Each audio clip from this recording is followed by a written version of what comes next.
Hello everyone, welcome to Vandana Academy. तो जैसा कि आपकी हिंदी पेडागोजी की क्लासेस चल रही हैं, आज से आपको डेली प्रैक्टिस मिलेगी और 5 दिन हम सिर्फ और सिर्फ हिंदी पेडागोजी के प्रश्नों को ही सॉल्व करेंगे।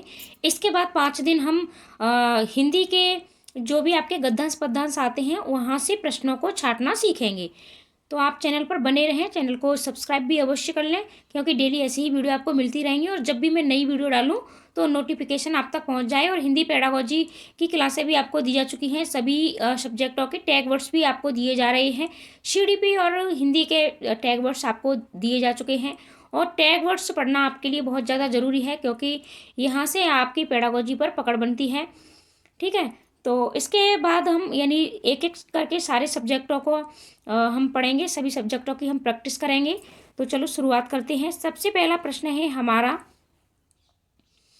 एक से अधिक भाषाओं का प्रयोग कक्षाई जटिलताओं को बढ़ाता है, शिक्षकों के लिए गहन समस्या है, संज्ञानात्मक विकास में सहायक है, किसी भी एक भाषा में निपुणता में बाधक है। तो जैसा कि मैंने आपको पहले भी बता दिया है और आपको टैग वर्ड्स दिए भी जा चुके हैं। अब देखो, हमें नेगेटिव पॉजिटिव पॉइंट देखने हैं इसमें। तो नेगेटिव पॉजिटिव पॉइंट हम जैसे ही देखेंगे तो ठीक है। तो सबसे पहले यानी कक्षाई जटिलताओं को बढ़ाता है, यानी एक से अधिक भाषाओं का क्या अर्थ है, यानी बहुभाषिकता। तो बहुभाषिकता मैंने आपको बता दिया है कि बहुभाषिकता एक संसाधन का प्रयोग करती है और ये जटिलताओं को बढ़ावा नहीं देगी, तो ये भी आपका नहीं होगा। और शिक्षकों के लिए ये गहन समस्या भी नहीं है, यानी बहुभाषिकता के साथ आपको अवश्य जाना है और ये एक संसाधन के रूप में कार्य करती है। तो संज्ञानात्मक विकास में सहायक है, तो राइट आंसर आपका हो जाएगा नंबर 3, ये संज्ञानात्मक विकास में सहायक है। किसी भी एक भाषा में निपुणता में बाधक है, तो किसी भी एक भाषा की निपुणता में बाधक भी नहीं है। तो राइट आंसर आपका क्या होगा? ठीक है, तो राइट आंसर आपका हो जाएगा कि संज्ञानात्मक विकास में सहायक है, यानी जो भी बहुभाषिकता होती हैं तो बच्चे उससे ज़्यादा सीखते हैं एक ही भाषा के साथ, यानी अपनी मदर टंग के साथ। ठीक है, अपनी मातृभाषा के साथ वो अन्य भाषाओं को भी सीखते हैं। अगर बच्चे के क्लास में जितनी ज़्यादा भाषाएं बोली जाती हैं तो बच्चा सुन सुन करके ही और उन बच्चों के साथ संप्रेषण के द्वारा अन्य भाषाओं को सीखता है और ये संज्ञानात्मक विकास में सहायक है। अगला प्रश्न है, दृष्टि बाधित बच्चों को भाषा सिखाते समय सिर्फ और सिर्फ हम पेडागोजी के प्रश्न लिए हैं हमने, तो सिर्फ इन्हें ही हम सॉल्व करेंगे। उन्हें कक्षा में अलग बैठाना चाहिए ताकि उन पर विशेष ध्यान दिया जा सके, यानी अब बच्चे आपके कैसे हैं, दृष्टि बाधित बच्चे हैं, तो आप इन्हें भाषा किस तरीके से सिखाओगे। उन्हें विभिन्न भाषिक गतिविधियों में शामिल नहीं करना चाहिए। ठीक है, अगर गतिविधियों में भी अवश्य शामिल करना चाहिए। आप कक्षा से अलग बच्चों को नहीं बिठा सकते हो। ठीक है, कम पाठों वाली पाठ्य पुस्तक का निर्माण किया जाना चाहिए, तो ऐसा भी नहीं है कि आप उनके लिए कम पाठों वाली पुस्तक का निर्माण करोगे। अधिक से अधिक मौखिक भाषा का प्रयोग करना चाहिए, तो राइट आंसर आपका यही हो जाएगा कि आप भाषा सिखाते समय, क्योंकि बच्चे कैसे हैं आपके दृष्टिबाधित हैं, तो आप अधिक से अधिक मौखिक भाषा का प्रयोग आपको करना चाहिए। इससे बच्चे वो बेहतर भाषा सीखेंगे। देखो, भाषा कैसी है, भाषा अर्जन के द्वारा सीखी जाती है। ठीक है, तो इसके लिए ज़्यादा से ज़्यादा संप्रेषण चाहिए, उचित परिवेश चाहिए, समृद्ध परिवेश आपका होना चाहिए, ये सारी चीज़ें हैं। और तो इसके लिए आप क्या कर सकते हो, अधिक से अधिक मौखिक भाषा का प्रयोग आपको बच्चे से आप करवा सकते हो। प्राथमिक स्तर पर भाषा की पाठ्य पुस्तकों में किस तरह की रचनाओं को स्थान दिया जाना चाहिए। विदेशी साहित्य की रचनाएं, ऐसी रचनाएं जो बच्चों के परिवेश से जुड़ी हों और जिनमें भाषा की अलग अलग छटाएं हों, जो प्रत्यक्ष रूप से मूल्यों पर आधारित हो, केवल कहानियां अथवा कविताएं। अब देखो, विदेशी साहित्य की रचनाएं आपको नहीं करनी है। ठीक है, और प्रत्यक्ष रूप से मूल्यों पर आधारित हो, ऐसा भी नहीं करना है, और केवल कहानी और कविताएं ही सिर्फ उसमें दी गई हो, तो ऐसा भी आपको नहीं करना है। तो राइट आंसर आपका क्या होगा? राइट आंसर आपका हो जाएगा नंबर 3। ठीक है, यानी ऐसी रचनाएं जो बच्चों के परिवेश से जुड़ी हों और जिनमें भाषा की अलग अलग छटाएं हों, तो इससे बच्चे भाषा बेहतर सीखते हैं। अब है आपका, निम्नलिखित में से कौन सा बच्चों की भाषिक क्षमता के आकलन का सबसे उचित तरीका है। आप बच्चों की भाषा का आकलन निम्न में से किस तरीके से सबसे अच्छा कर सकते हो। बादल, आसमान, चिड़िया, बच्चे आदि संज्ञा शब्दों का प्रयोग करते हुए कहानी लिखिएगा। संज्ञा की परिभाषा को पूरा कीजिए, संज्ञा को परिभाषित कीजिए, संज्ञा शब्दों के 2 उदाहरण लिखिए। अब देखो ये तीनों आपके निगेटिव पॉइंट हो गए, क्योंकि ये आपके यानी व्याकरण से संबंधित है, और व्याकरण के साथ आपको बच्चे को भाषा नहीं सिखानी है, उसका आकलन भी नहीं करना है। तो राइट आंसर आपका हो जाएगा नंबर ए।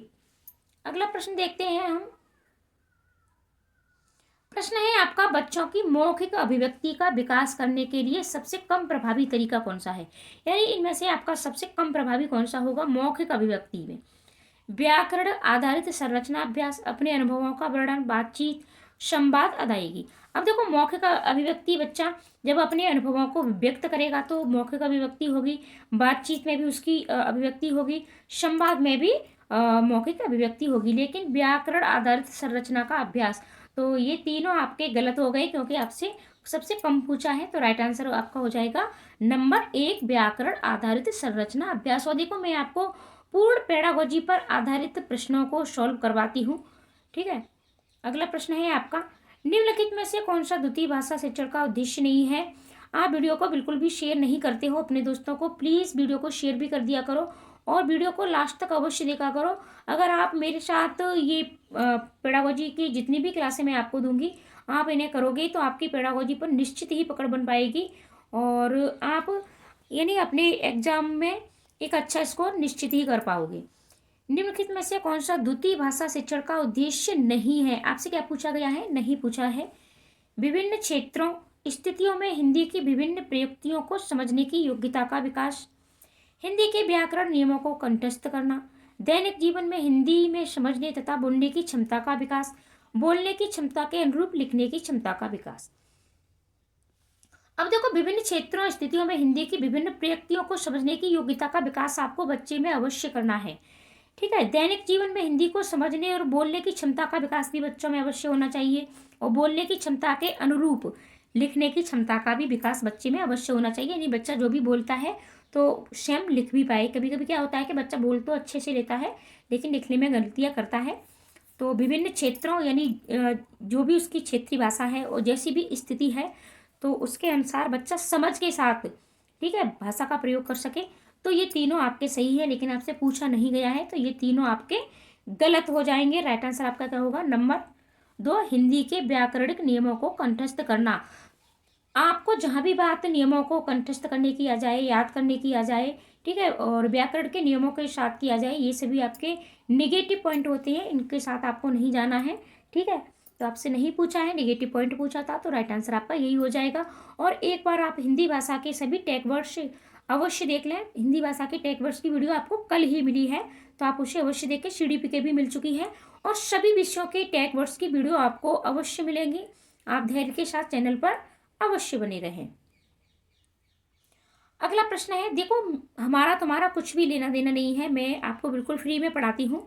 मैं ये सारी चीज़ें आपको वीडियो देखने के लिए इसलिए कहती हूँ कि मैं दिल से चाहती हूँ कि आपका CTET का जो एग्ज़ाम है वो पहली बार में ही क्लियर हो जाए। ये छोटी छोटी गलतियाँ हैं जो हमसे हो जाती हैं, ठीक है, तो ये सारी चीज़ें आपको अवश्य आनी चाहिए, इसलिए मैं आपसे बोलती हूँ। अगला प्रश्न है आपका, भाषा सीखने के लिए कौन सा कारक सर्वाधिक महत्वपूर्ण है? ये आपसे सर्वाधिक महत्वपूर्ण पूछा है।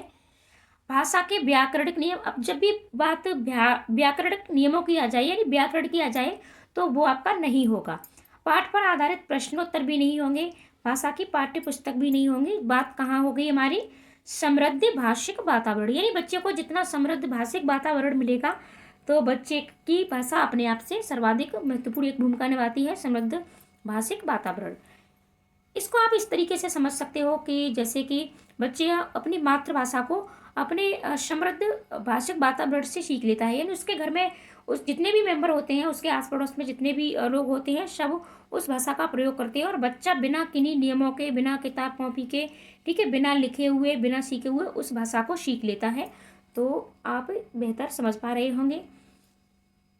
अगला प्रश्न है, हिंदी भाषा का मूल्यांकन करते समय आप सबसे ज़्यादा किसे महत्व दोगे? सबसे ज़्यादा किसे महत्व देना है, ठीक है।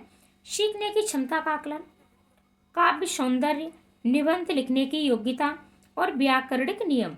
अब मूल्यांकन कर रहे हो आप, ठीक है, तो निबंध लिखने की योग्यता का भी आपको नहीं करना है, व्याकरणिक नियमों का और काव्य सौंदर्य, ये तीनों आपके नहीं होंगे, ठीक है। तो आपको क्या करना है? सीखने की क्षमता, यानी बच्चा कितना सीखा है, तो उसकी कितनी क्षमता है सीखने की और कितना सीखा है उसने, तो इस सब का आपको आकलन करना है, इसी सभी का आपको मूल्यांकन करना है।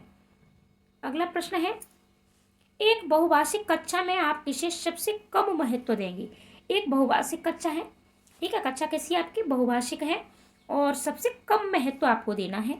विभिन्न प्रकार का बाल साहित्य, कक्षा में विभिन्न प्रकार की सामग्री से समृद्ध वातावरण, कक्षा के बहुभाषिक और बहुसांस्कृतिक संदर्भों के प्रति संवेदनशीलता, बच्चों को सिखाना कि दो भाषाओं के मध्य विद्यमान समानता व अंतर का विश्लेषण कैसे किया जाता है। अब देखो यहाँ बात विश्लेषण की आ गई, तो यही आपका नहीं होगा, इसे ही आप सबसे कम महत्व देंगे। ठीक है, बच्चे को बहुभाषिक और बहुसांस्कृतिक संदर्भों के प्रति संवेदनशील बना सकते हो, और आपको कक्षा में एक समृद्ध वातावरण के साथ तो आपको अवश्य जाना है। विभिन्न प्रकार के बाल साहित्य भी आपके ये महत्वपूर्ण भूमिका निभाएंगे।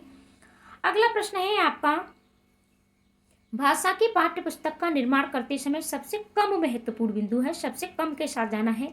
अभ्यासों में वैविध्य, पाठों की संख्या, विषय वस्तु में वैविध्य, भाषा की विभिन्न छटाएं।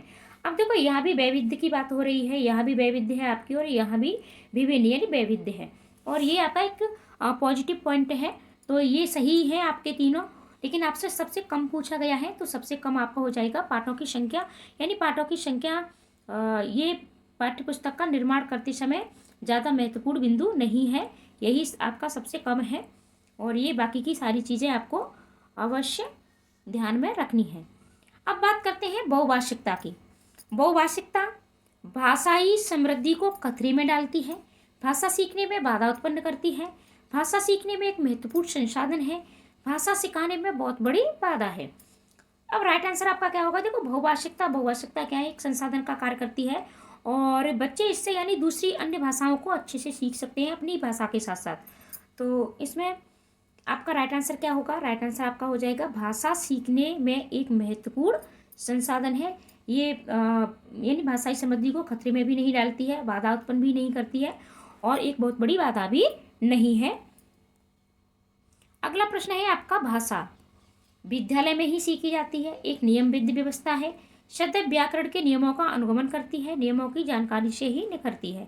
तो राइट आंसर आपका क्या हो जाएगा, राइट आंसर आपका हो जाएगा नंबर 2 कि ये एक नियमबद्ध व्यवस्था है।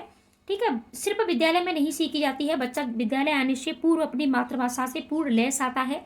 ठीक है, और व्याकरण के नियमों का अनुगमन नहीं करती है, क्योंकि जब बच्चा अपनी मातृभाषा को सीखता है तो वहाँ उसे कोई भी व्याकरण के नियम नहीं सीखने पड़ते हैं, और नियमों की जानकारी से ही सिर्फ नहीं निखरती है। ठीक है, तो राइट आंसर आपका क्या होगा, राइट आंसर आपका हो जाएगा नंबर 2। अगला प्रश्न देखेंगे, बच्चे विद्यालय आने से पहले अपनी भाषा की नियमबद्ध व्यवस्था व्यवहारिक कुशलता के साथ आते हैं, कोरी स्लेट होते हैं, भाषा का समुचित उपयोग करने में समर्थ होते हैं, भाषा के चारों कौशलों पर पूर्ण अधिकार है। तो अब देखो चारों कौशलों पर पूर्ण अधिकार तो बच्चे का नहीं है, ऑप्शन नंबर 4 देखेंगे हम, क्योंकि बच्चे सिर्फ बोलना सीखते हैं। जब भी विद्यालय आते हैं तो बच्चे सिर्फ बोलना जानते हैं, लेकिन बच्चे भाषा को लिखना और पढ़ना नहीं जानते हैं। तो ठीक है, ऑप्शन आपका ये भी गलत हो गया। और भाषा का समुचित उपयोग करने में समर्थ नहीं होते हैं, समर्थ होते हैं। ठीक है, और कोरी स्लेट भी बिल्कुल भी नहीं होते हैं। तो राइट आंसर आपका क्या होगा, अपनी भाषा यानी अपनी भाषा उनकी जो भी मातृभाषा है, तो नियमबद्ध व्यवस्था की व्यवहारिक कुशलता के साथ आते हैं। अगला प्रश्न है आपका, भाषा अर्जन और भाषा अधिगम के संदर्भ में कौन सा कथन सही नहीं है, आपसे नहीं पूछा है। और देखो जब भी नहीं पूछ लिया जाए तो ये आपको थोड़ा अच्छे से पढ़ लेना है प्रश्न को। भाषा अर्जन में विभिन्न संकल्पनाएं मातृभाषा में बनती हैं, भाषा अधिगम में कभी भी अनुवाद का सहारा नहीं लिया जाता, भाषा अर्जन सहज और स्वाभाविक होता है, जबकि भाषा अधिगम प्रयासपूर्ण होता है। सांस्कृतिक विभिन्नता भाषा अर्जन और भाषा अधिगम को प्रभावित करने वाला महत्वपूर्ण कारक है। अब देखो आपसे क्या पूछा गया है, आपसे नहीं पूछा गया है, यानी भाषा अर्जन में विभिन्न संकल्पनाएं मातृभाषा में बनती हैं, ये आपका बिल्कुल सही है। भाषा अधिगम में कभी भी अनुवाद का सहारा नहीं लिया जाता है, ये भी आपका बिल्कुल सही है। और भाषा अर्जन सहज और स्वाभाविक होता है, जबकि भाषा अधिगम प्रयास पूर्ण होता है, ये भी आपका सही है। तो राइट आंसर आपका क्या होगा, राइट आंसर आपका हो जाएगा नंबर 4, यानी सांस्कृतिक विभिन्नता भाषा अर्जन और भाषा अधिगम को प्रभावित करने वाला महत्वपूर्ण कारक है। तो राइट आंसर आपका क्या होगा, राइट आंसर आपका हो जाएगा नंबर 4। ये प्रश्न थोड़ा मेरी भी समझ से हो रहा है, इसको मैं थोड़ा फिर से देखती हूँ। भाषा अर्जन और भाषा अधिगम। ठीक है, भाषा अर्जन सहज होता है और स्वाभाविक भी होता है, और भाषा अधिगम प्रयासपूर्ण, ये आपका सही है। भाषा अधिगम में कभी भी अनुवाद का सहारा नहीं लिया जाता है। देखो, हाँ ठीक है, आपका राइट आंसर, सॉरी ये मैंने अभी आपको गलत बता दिया, राइट आंसर आपका नंबर 2 होगा। ठीक है, राइट आंसर आपका नंबर 2 होगा, क्योंकि भाषा अधिगम में कभी भी अनुवाद का सहारा नहीं लिया जाता। तो यहाँ बात भाषा अर्जन की नहीं हो रही है, भाषा अधिगम की हो रही है। तो भाषा अधिगम में अनुवाद का सहारा लिया जाता है, जैसे हम दूसरी भाषा पढ़ते हैं मातृभाषा के अतिरिक्त। ठीक है, तो भाषा अर्जन में विभिन्न संकल्पनाएं मातृभाषा में बनती हैं, ये आपका सही है, तो ये आपका गलत हो गया। भाषा अर्जन सहज और स्वाभाविक होता है, ये भी आपका गलत हो गया। और सांस्कृतिक विभिन्नता भाषा अर्जन और इसमें महत्वपूर्ण भूमिका निभाती है, तो ये भी आपका सही है, तो ये भी आपका गलत हो गया।